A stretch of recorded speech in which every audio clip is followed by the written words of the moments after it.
यह एक सच्ची घटना है जो कि भक्त धन्ना जी की है। भक्त धन्ना जी का जन्म मुंबई के पास धुआन गांव में एक जाट घराने में हुआ था।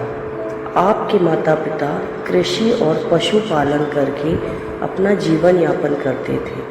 वे बहुत ही निर्धन थे। जैसे ही धन्ना बड़ा हुआ उसे भी पशु चराने के काम में लगा दिया। वह प्रतिदिन पशु चराने जाया करता। गांव के बाहर ही कच्चे तालाब के किनारे एक ठाकुर द्वार था जिसमें बहुत सारे ठाकुरों की मूर्तियां रखी हुई थी। लोग प्रतिदिन वहां आकर माथा टेकते व भेंट अर्पण करते। धन्ना पंडितों को ठाकुरों की पूजा करते, स्नान करवाते व घंटियां खड़खड़ाते रोज देखता। अल्प बुद्धि का होने के कारण वह समझ न पाता। एक दिन उसके मन में आया कि देखते हैं कि क्या है। उसने एक दिन पंडित जी से पूछा कि आप मूर्तियों के आगे बैठकर क्या करवाते हैं। पंडित जी ने कहा, ठाकुर की सेवा करते हैं जिनसे वे हमारी मनोकामनाएं पूर्ण करते हैं। धन्य ने कहा, यह ठाकुर मुझे भी दे दो। उससे छुटकारा पाने के लिए पंडित जी ने कपड़े में पत्थर लपेटकर दे दिया। घर जाकर धन्य ने पत्थर को ठाकुर समझकर स्नान कराया और भोग लगाने के लिए कहने लगा। उसने ठाकुर के आगे बहुत मिन्नतें की।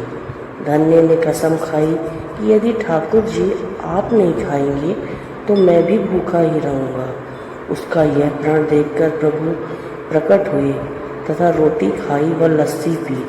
इस प्रकार धन्य ने अपने भोलेपन में पूजा करने और साफ मन से पत्थर में भी भगवान को पा लिया। जब धन्य को लगन लगी उस समय उसके माता पिता बूढ़े हो चुके थे और अकेला नवयुवक था। उसे ख्याल आया कि ठाकुर जी को पूजा से खुश करके यदि सब कुछ हासिल किया जा सकता है तो उसे अवश्य ही यह करना होगा जिससे घर की गरीबी चली जाए तथा सुख आए। ऐसा सोचकर ही वह पंडित के पास गया। पंडित ने पहले ठाकुर देने से मना कर दिया। वह ठाकुर की पूजा अकेले नहीं कर पाएगा। दूसरा, वह अनपढ़ है।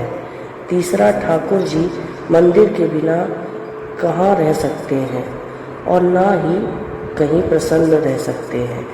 इसलिए तुम जिद मत करो और संभल जाओ। ब्राह्मण का धर्म है पूजा पाठ करना और जाट का कार्य है अनाज पैदा करना। परंतु धन्ना टस से मस न हुआ। अपनी पिटाई के डर से पंडित ने जो शालीग्राम मंदिर में फालतू पड़ा था उठाकर धन्य को दे दिया और पूजा पाठ की विधि भी बता दी। पूरी रात धन्य को नींद न आई। वह पूरी रात सोचता रहा कि ठाकुर को कैसे प्रसन्न करेगा और उनसे क्या मांगेगा। सुबह उठकर अपने नहाने के बाद ठाकुर को स्नान कराया। भक्ति भाव से बैठकर लस्सी व रोटी पकड़ाई। उसने प्रार्थना की, हे प्रभु, भोग लगाओ। तुम मुझ गरीब के पास रोटी, लस्सी और मक्खन ही है और कुछ नहीं है। जब और चीज़ें दोगे तब आपके आगे रख दूंगा। वह बैठा ठाकुर जी को देखता रहा।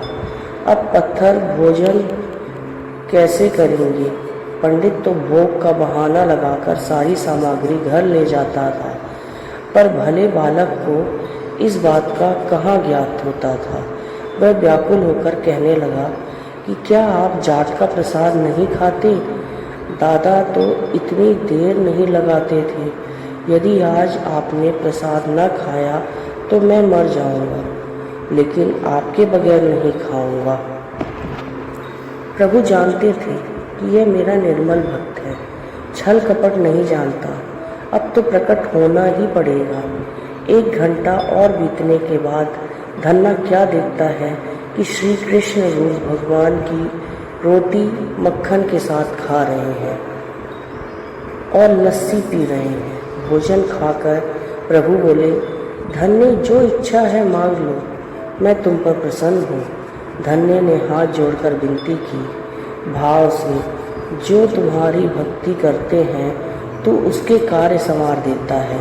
मुझे गेहूँ, दाल व घी दीजिए, मैं खुश हो जाऊंगा। यदि जूता, कपड़े, 7 प्रकार के अनाज, गाय या भैंस, सवारी करने के लिए घोड़ी तथा घर की देखभाल करने के लिए सुंदर नारी मुझे दें। धन्य के यह वचन सुनकर प्रभु हंस पड़े और बोले, ये सब वस्तुएं तो तुम्हें मिल जाएंगी।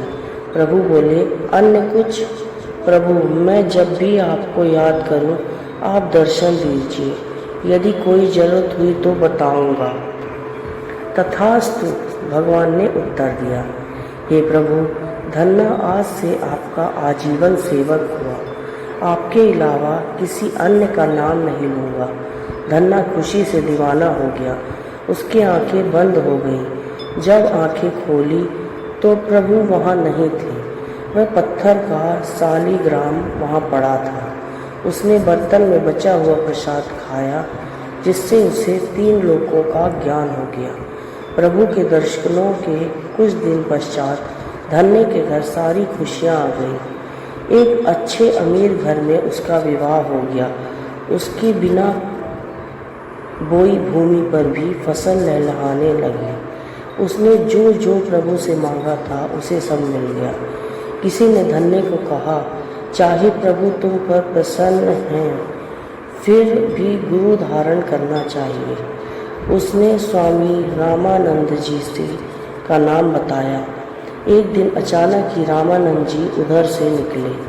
भक्त धन्य ने दिल से उनकी खूब सेवा की तथा दीक्षा की मांग की। रामानंद जी ने उनकी विनती स्वीकार कर ली और दीक्षा देकर धन्य को अपना शिष्य बना लिया।